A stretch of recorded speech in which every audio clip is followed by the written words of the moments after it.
Old woman, you've sucked us dry long enough. Get out! We're rich now. We don't need your useless self anymore. Those were the venomous words my son-in-law spat the day he won $33 million. And my own daughter, the child I carried in my womb, the one I sacrificed everything for, stood beside him, laughing as they shoved me out with nothing but a torn bag and the clothes on my back. After all the years of struggle, after all the nights I went hungry just to feed her, I was discarded like trash, left to wander the streets in shame. For 2 years, I bore the weight of their cruelty, surviving on scraps while they wasted their fortune in arrogance and greed. But sometimes the tables turn in ways no one expects.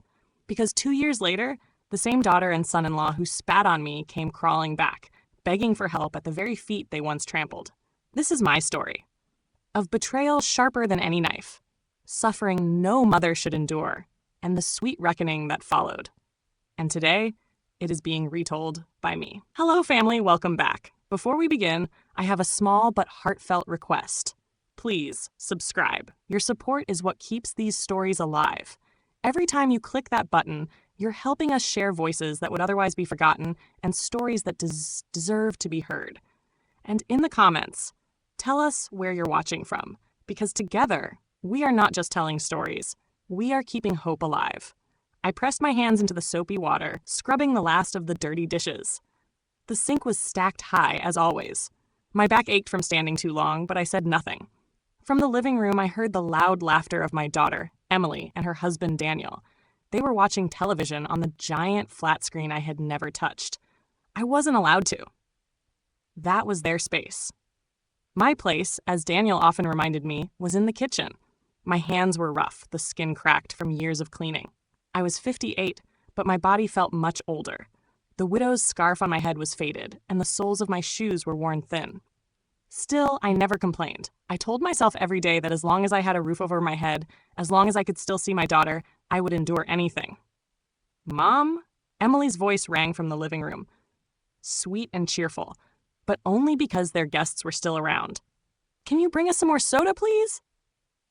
I dried my hands quickly on a rag and hurried out with a tray. On the couch sat Daniel, his legs spread wide, one arm draped around Emily's shoulders. He didn't even look at me. His eyes stayed glued to the TV as he smirked at something his friend had said earlier. "Here you go, Emily," I said softly, placing the bottles on the table. Emily barely glanced at me. "Thanks," she muttered before leaning closer to Daniel. "Isn't this exciting? Tomorrow could change everything." I didn't understand what she meant, but I smiled anyway, happy just to hear her voice. As I turned back toward the kitchen, Daniel's voice cut through the room like a knife. "Walk lighter, old woman. You sound like a herd of cows." The guests laughed. My cheeks burned, but I kept walking, shoulders bent, pretending I didn't hear. I had become good at pretending. The next morning, I was outside, sweeping the porch before the neighbors stirred. I loved the quiet, before Daniel's barking and Emily's cold stares filled the house. I was still sweeping when Daniel burst out of the door, a piece of paper clutched in his hand. His eyes were wide, his mouth open in disbelief. "Emily!" he shouted. "Emily, get out here right now!" Emily came running in her nightgown. I froze with the broom in my hand. "What is it?" Emily cried. Daniel grabbed her by the shoulders, shaking her. "We won! Do you hear me? We won!" Emily gasped. "What do you mean?" "The lottery!" Daniel screamed, waving the ticket. $33 million! We're millionaires! For a moment, the world seemed to stop. Emily's eyes went wide. Then she threw her arms around him, laughing, crying, screaming. "Oh my God, Daniel! Oh my God!" My lips parted. I whispered softly, "Thank you, Lord." My heart filled with relief. Maybe now things would get better. Maybe now Emily and Daniel would treat me kindly. Maybe they would finally see all I had done for them. But when Daniel's eyes found me, the joy on his face twisted into something darker. By noon, the whole neighborhood knew. Cars pulled up in front of the house, friends rushing in to congratulate them. Music blasted from the speakers. Bottles popped open. Everyone wanted to see the new millionaires. I moved silently among the crowd, clearing cups, sweeping up broken chips, carrying trays of food. No one thanked me. I was invisible, just as I always had been. At one point, Emily walked by, now in a flashy red dress, her hair curled, her lips painted. I reached out, gently touching her arm. "Emily," I said softly, "I'm so happy for you. Maybe this means things will change for all of us now. Maybe." Emily pulled her arm away quickly, glancing around to make sure no one saw. Her voice dropped low, sharp as glass. "Don't embarrass me, Mother. Just stay in the kitchen." My throat tightened, but I nodded. I had been shoved aside my whole life. What was one more time? That evening, after the guests left, I sat quietly in the corner of the living room, my small hands folded in my lap. Daniel leaned back in his chair, grinning, while Emily scrolled through her phone, showing him pictures of houses and cars. "We're going to live like royalty," Emily said. "No more small-town gossip. We'll move to the city, maybe even travel the world." Daniel smirked. "And first thing tomorrow, I'm buying a new car. A real car, not this junk outside." I smiled weakly. "I can help pack. I can take care of the new house, too. I've always wanted." Daniel's head snapped toward me. His grin disappeared. "No, you won't be coming with us." My heart skipped. What do you mean?" Emily laughed nervously. But Daniel pressed on. "I mean what I said. You're a burden. You've sucked us dry long enough. We don't need your useless self anymore." My chest tightened. I looked at Emily, waiting for her to object, but she only looked down at her phone, a small smile on her lips. Daniel's voice rose. "Tomorrow morning, you're out of this house. We're rich now. We don't need to keep feeding you." The words landed like stones. My ears rang. My daughter, the child I had carried, the one I went hungry for, sat there laughing. "Daniel," I whispered, my voice trembling, "this is my home too. I raised Emily here. I've given everything." "Enough," Daniel snapped, standing to his feet. "Pack your things. By tomorrow, I don't want to see you in this house again." Emily finally looked at me. For a moment, I thought I saw hesitation in her eyes, but then her lips curved into a cruel smile. "Why should we feed a useless old woman?" she said coldly. "We're rich now." My hands began to shake. My heart shattered. I felt the room spinning, the walls closing in. Outside, a few neighbors who had lingered by the fence overheard Daniel shouting. Whispers spread, faces appeared at the windows, curious eyes, pitying eyes, watching my shame unfold. I stood frozen, tears burning in my eyes. My daughter, my own flesh and blood, had chosen money over me. That night I couldn't sleep. I sat on the edge of my bed in the back room, staring at the cracked wall. Memories came rushing. Emily as a child, my sacrifices the day her father died. And now, this. I pressed my hands together, whispering prayers through tears. "Lord, give me strength. Do not let my heart fail me now." Morning came too quickly. Daniel's voice boomed. "Get up, old woman. Today's the day." I packed the only things I had, 2 faded dresses, my Bible, and a torn photograph of Emily as a baby. That was my life's possessions in one bundle. When I stepped into the living room, Daniel sneered at my little bag. "Figures. Useless." Emily avoided my eyes, pretending to fix her hair. "Emily," I whispered, my voice breaking. "Please, don't do this. I have nowhere else to go." She finally turned. Her eyes were cold. "Mother, stop embarrassing me. You've had your time. It's our turn now. Daniel is my family, not you." Those words cut deeper than any knife. Daniel flung the door open. "Out," he barked. I clutched my bag. "Please, Daniel, at least let me stay until I find somewhere." He stepped closer, shouting loud enough for the neighbors outside to hear. "Did you not hear me?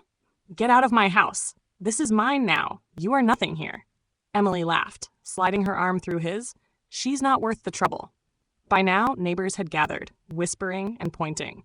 I stepped outside, trembling. My bag slipped and the torn photo of baby Emily fell into the dirt. I bent to pick it up, my tears splashing onto it. Daniel's voice rang again, sharp and merciless. "Old woman, you've sucked us dry long enough. Get out. We're rich now. We don't need your useless self anymore." The crowd gasped. Some pitied me, others smirked. I lifted my face, searching Emily's eyes for love, but she only turned away, resting her head on Daniel's shoulder, smiling. "Emily," I whispered, clutching the photo, "I gave you everything. I carried you in my womb. I worked my hands to the bone for you. How can you stand there and throw me away like this?" Her smile hardened. "Because money is power, and you have none." I staggered back, knees weak. The neighbors gasped. Children whispered, "That's the old woman they kicked out." I picked up my bag and turned down the road, each step heavier than the last. Behind me, Daniel and Emily's laughter echoed like a curse. When I reached the corner, I looked back one last time. They stood in the doorway, waving to neighbors, bragging. Emily never once looked at me. I whispered, "May God judge between you and me, my child." Then I walked on until the house, and the daughter I had loved more than life itself, disappeared from sight. I stood at the edge of the street, alone, humiliated, discarded like trash. But deep in my heart, I knew something they did not. The same God who saw my tears also witnessed their cruelty. And sometimes, the tables turn in ways no one expects. The first night after I was thrown out, I found myself sitting on a cold bench at the bus station. I clutched my small bag tightly, afraid someone might steal the little I had left. Around me, strangers came and went. Some looked at me with pity, while others with disgust. My stomach growled, but I had no food.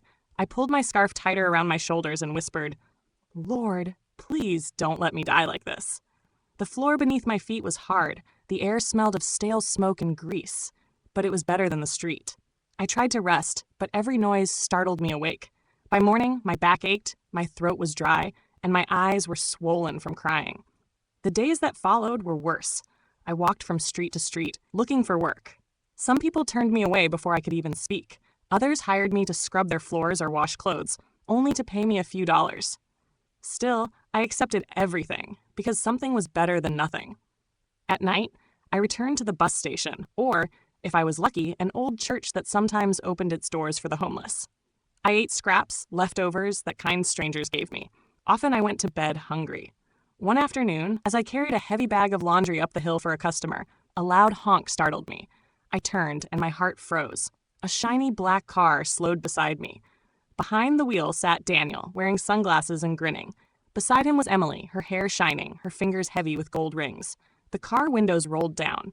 Emily leaned out, laughing. "Mother?" she said with mock surprise. "Is that really you?" Daniel smirked. "Look at her, carrying bags like some servant. Didn't I say she'd end up like this?" Emily laughed loudly, throwing her head back. What a shame. She could have lived a quiet life, but she just didn't know when to stop depending on us. Rain began to fall, soaking through my thin clothes. I bent my head low, clutching the bags tighter, my tears mixing with the raindrops. The car sped off, their laughter echoing long after they disappeared. People on the street had seen it all. Some whispered, others shook their heads. One young boy asked, "Is that really your daughter?" I could not answer. I just kept walking, my legs trembling. While I suffered in silence, Emily and Daniel lived like royalty. Their new mansion was filled with glass chandeliers, leather furniture, and shelves stacked with expensive liquor. Luxury cars lined the driveway. Every night, music blared as guests crowded their home. Daniel bragged to everyone who would listen. $33 million? And this is just the beginning. I'll double it, maybe triple it. I'm no fool. I know how to play the game. His friends cheered, raising their glasses. Emily sat beside him, glowing with pride. She wore designer clothes every day, her nails polished, her laughter ringing through the air. "See," she whispered to Daniel one night, "we are untouchable now. People look at us with respect. Money gave us power. Mother could never give me this." Daniel grinned, kissing her cheek. "That old woman was a stone around your neck. I set you free. Don't forget that." "I won't," Emily said, smiling sweetly. But beneath the glamour, I knew the truth. Daniel's eyes often wandered. He flirted openly with other women at the parties, slipping them drinks and whispering in their ears. Emily saw it, but she turned her face away. She told herself it didn't matter. As long as the money stayed, nothing else mattered. One evening, as I dragged myself back to the bus station after another day of hard work, I overheard two neighbors talking near the bakery. "Did you hear about Daniel and Emily?" one whispered. "They threw out Emily's own mother the day they won. Heartless people." The other shook her head. "Money is like salt water. The more you drink, the thirstier you become. Mark my words, their riches will destroy them." I paused, my chest tight. I walked on without a word. But the sentence stayed with me all night. The more you drink, the thirstier you become. I closed my eyes on the hard bench, whispering, "Lord, I don't understand why my child has become so cruel, but if this is the road she chose, let your will be done." Weeks turned into months. My life became a cycle of exhaustion. By day, I scrubbed floors, washed clothes, or cleaned restaurants for a few dollars. By night, I searched for somewhere safe to rest. My shoes wore thin until holes opened at the soles. My hands blistered and cracked from soap and bleach. Sometimes I ate nothing for 2 days, surviving only on water. Still, I kept going. I refused to beg. My pride, though battered, would not let me stand on the street with my hand out. One rainy evening, I stood outside a grocery store, holding a mop and waiting to be paid. I shivered as the cold water soaked through my thin dress. Just then, the roar of an engine drew my attention. A bright red sports car pulled up, shining like fire against the dark sky. Out stepped Emily, dressed in a fur coat, her heels clicking on the pavement. Daniel followed behind, laughing with two men in expensive suits. I froze. My eyes widened at the sight of my daughter. So beautiful, so glamorous, but so far away from the child I had once held close. "Emily," I whispered softly, almost without realizing it. Emily turned. Our eyes met for a brief second. My lips parted into a weak smile, but her face hardened. She quickly looked away, linking arms with Daniel. Daniel saw me and smirked. "There's your mother again? Doesn't she ever learn?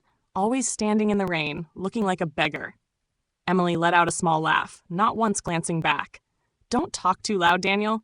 People might think we're related." The men laughed, their voices echoing. Then they walked into the store, leaving me behind. My heart shattered once more. Inside their mansion, life was one endless party. Every night, the music pounded, the champagne flowed, and strangers filled the house. Daniel tossed money around like candy. He bought more cars than he could drive, more suits than he could wear. He spent thousands on gambling, throwing bills on poker tables and bragging about his luck. Emily turned their home into a palace of glitter. She wore diamonds to breakfast, silk gowns to dinner, and changed her hairstyle every week.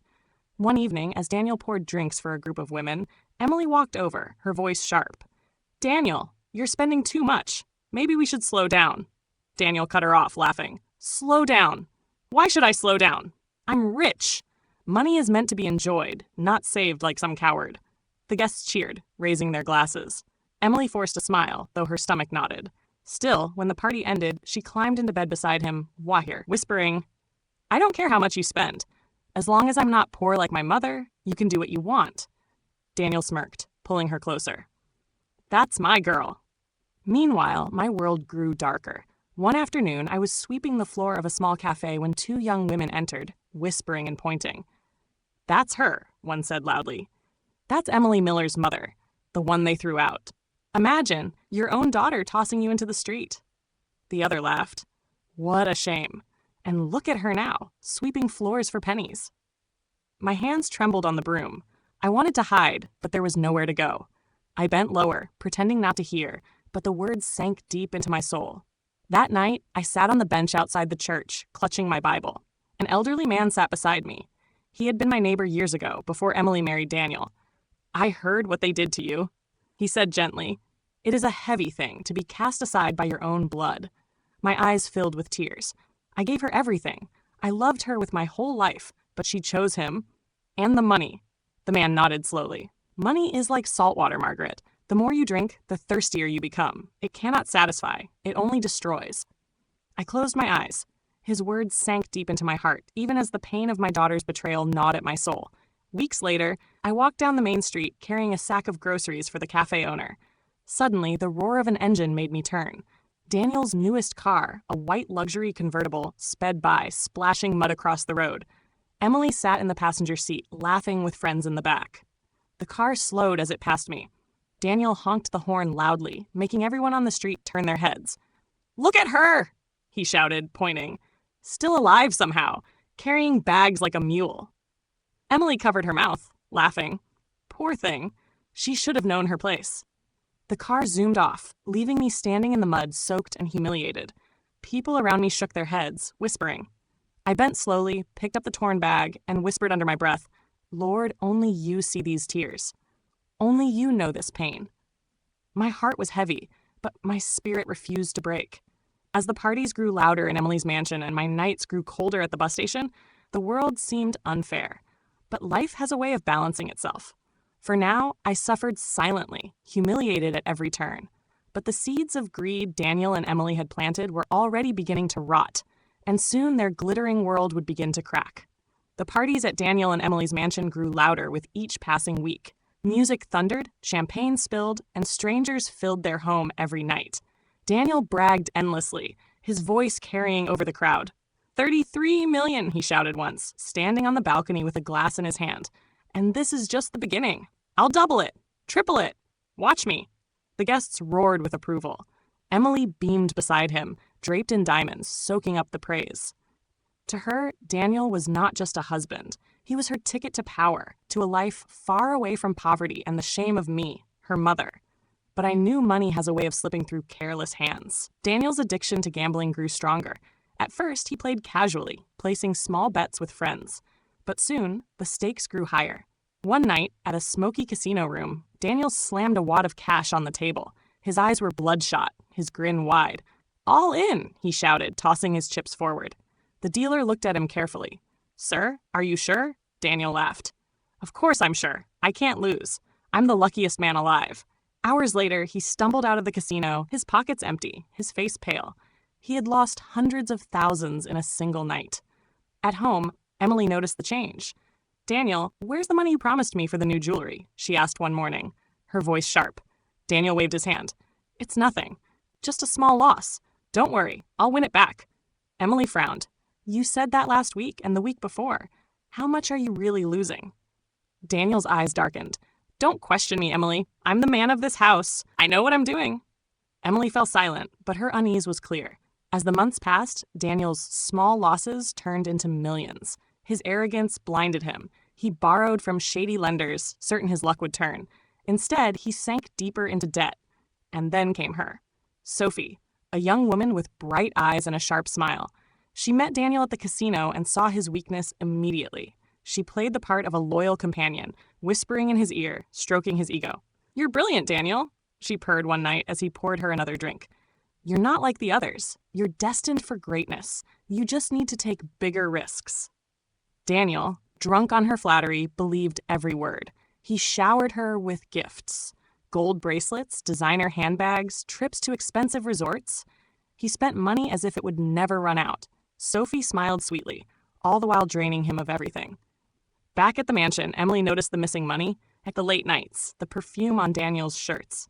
One evening, she confronted him. "Daniel, where are you going every night? And don't lie to me. I can smell another woman on you." Daniel's face twisted into anger. "Don't you dare accuse me. I work hard to keep this life for you.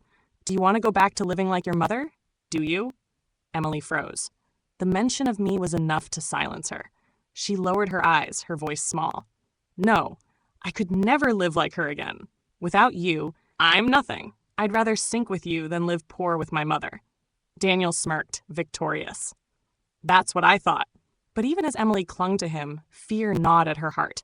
The cracks in their castle grew wider. Their friends noticed the tension. The parties became smaller. Whispers spread in the city. Daniel Miller was losing money. His charm was fading. His wealth was slipping through his fingers. One night, as Daniel poured drinks for his guests, one of them leaned close and said with a smirk, "Careful, Miller. Money runs faster than water through open hands."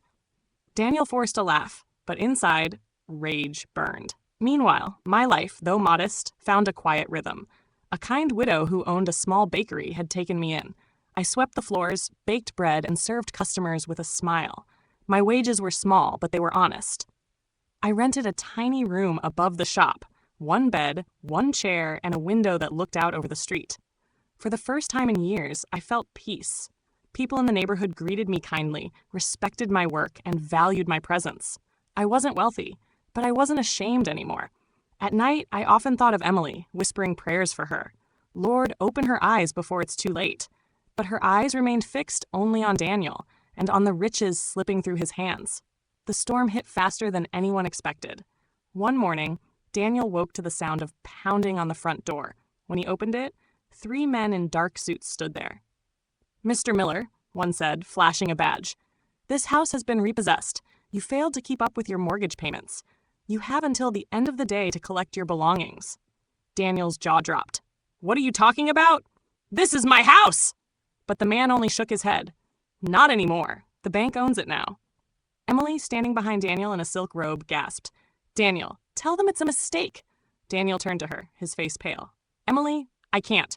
The debts, Her knees weakened. For the first time, she realized the empire they had built on arrogance was crumbling to dust. That same week, their luxury cars were hauled away, one by one. Daniel tried to stop the tow trucks, screaming at the drivers. "You can't take that! That's mine! You hear me? Mine!" But the men ignored him. Neighbors gathered outside, watching with smirks and folded arms. "Look at them now," one whispered loudly. "The rich who spat on their own mother." Another chuckled. "All their money, gone like smoke. Serves them right." Emily stood on the porch, her mascara running down her face, while Daniel cursed at the crowd. Their friends, once eager for parties, were nowhere to be found. No one offered help. No one cared. By the end of the month, Daniel and Emily had moved into a cramped, run-down apartment on the edge of town.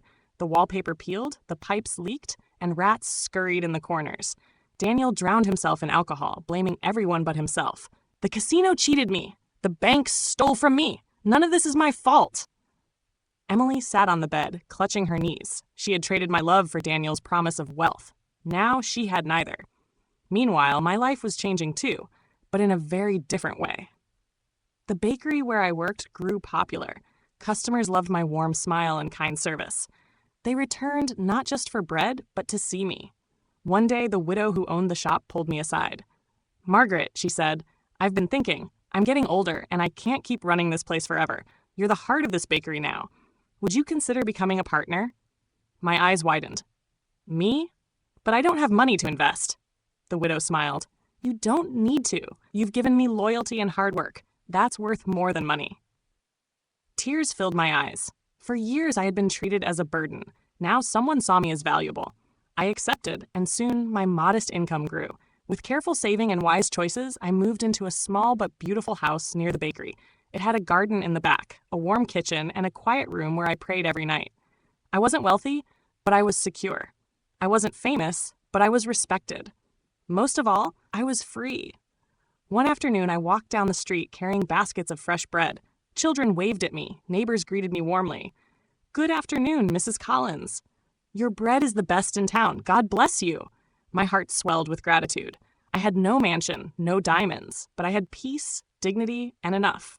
At the same time, across town, Emily and Daniel walked through the marketplace with torn clothes and hollow eyes. Vendors turned their backs, refusing them credit. Children pointed and laughed. "Isn't that Emily Miller?" someone whispered.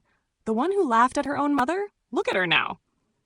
Daniel pulled Emily along, his face red with shame. Emily lowered her head, remembering every cruel word she had once spoken. That night, Emily sat alone in their dingy apartment, staring at the cracked ceiling. Her voice trembled as she whispered to Daniel, "We've lost everything. The house, the cars, the money, even our friends. All we have left is each other."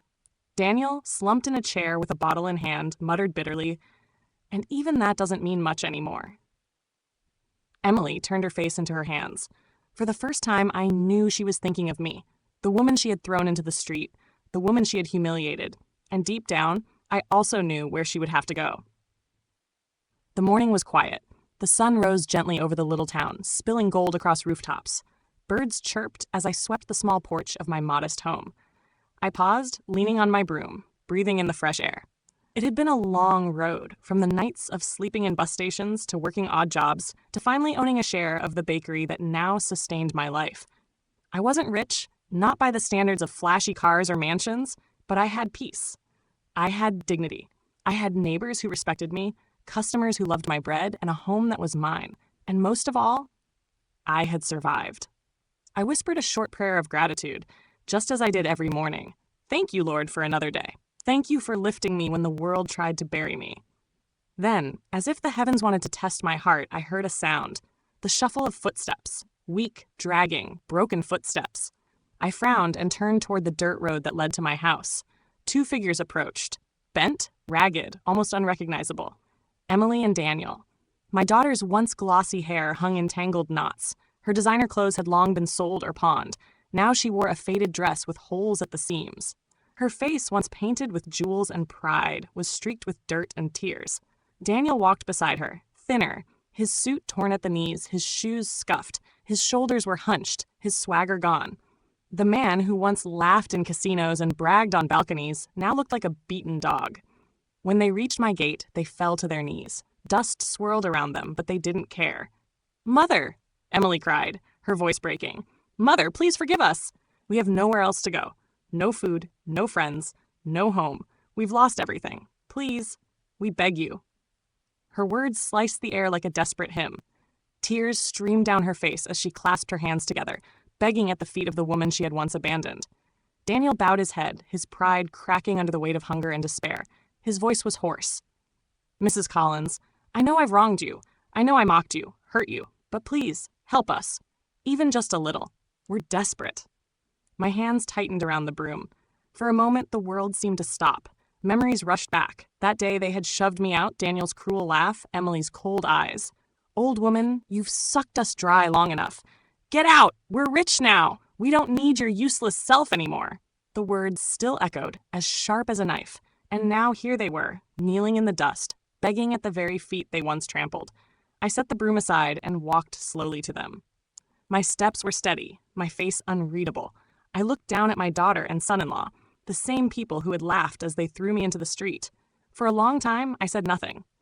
Emily sobbed harder, clutching at my skirt. Daniel's head remained bowed, ashamed. Finally, I spoke. My voice was calm, but it carried the weight of fire. The day you threw me out, I said slowly, I died as your mother. What you're kneeling before now is not a mother's love, but a stranger's mercy. Emily's sobs grew louder. No, mother, please, don't say that. I was blinded, I was foolish. Daniel promised me the world, and I followed him. I thought money would keep me safe. I thought wealth would fill the emptiness. But it destroyed me. It destroyed us. Please, forgive me. Give me one more chance. My eyes filled with tears, but my voice remained firm. You spat on the hand that fed you. You laughed while I walked the streets with nothing. I was your mother, Emily. I gave you life, sacrificed everything for you, and you paid me with shame. My heart carried that pain until it broke. I turned my gaze to Daniel, sharp and cold. And you, Daniel, you poisoned her heart with greed. You mocked me in front of neighbors, flaunted your wealth while I starved. You thought money made you a king. But look at you now. Even kings fall when their crowns are built on arrogance. Daniel's lips trembled. He wanted to argue, to defend himself, but the truth was too heavy. He lowered his eyes to the ground, unable to speak. I sighed and walked into my house. For a moment, Emily thought I had abandoned her again. I heard her clutching Daniel's sleeve, wailing. But then I returned with a small basket.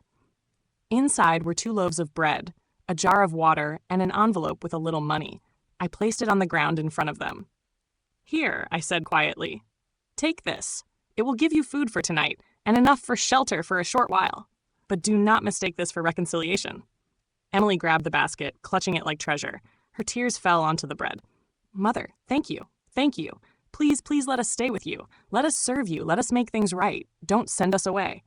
My voice rose, strong as steel. No, Emily. This door closed the day you mocked me. I will not carry your burden again. I built my life back from ashes. I found peace, and I will not let you destroy it. Take this and go, but never stand before me again. I paused, my voice trembling with both sorrow and strength. I gave you life. You repaid me with shame. I carried you in my womb, but my heart cannot carry you anymore. Emily collapsed onto the ground, clutching the envelope, weeping uncontrollably. Her cries echoed down the street, raw and broken. Daniel remained silent, his head lowered, shame carved into every line of his face. For the first time in his life, he had no words, no excuses, no arrogance, only silence. I stood in the doorway, my face calm, strong, and unshaken. My tears had dried, my heart steady. I had finally let go of the chains of betrayal. With one last look at the daughter I once loved beyond measure, I closed the door. The sound of the latch was final. Like the closing of a chapter, the sealing of a fate. Outside, Emily's sobs continued. Inside, I sat at my small wooden table, hands folded, eyes closed in quiet prayer. My heart hurt, but it was free. Greed and arrogance destroy faster than poverty. Money gained without wisdom crumbles like dust. Betrayal may break a parent's heart, but dignity rebuilt is more powerful than riches lost. I had been humiliated, spat on, thrown away. But I rose again, not with millions, but with peace, dignity, and strength. And Emily and Daniel, once drunk on wealth, now walk the earth as beggars, shadows of who they once pretended to be. My whispered words lingered in the room like thunder. I gave you life. You repaid me with shame. My heart cannot carry you anymore.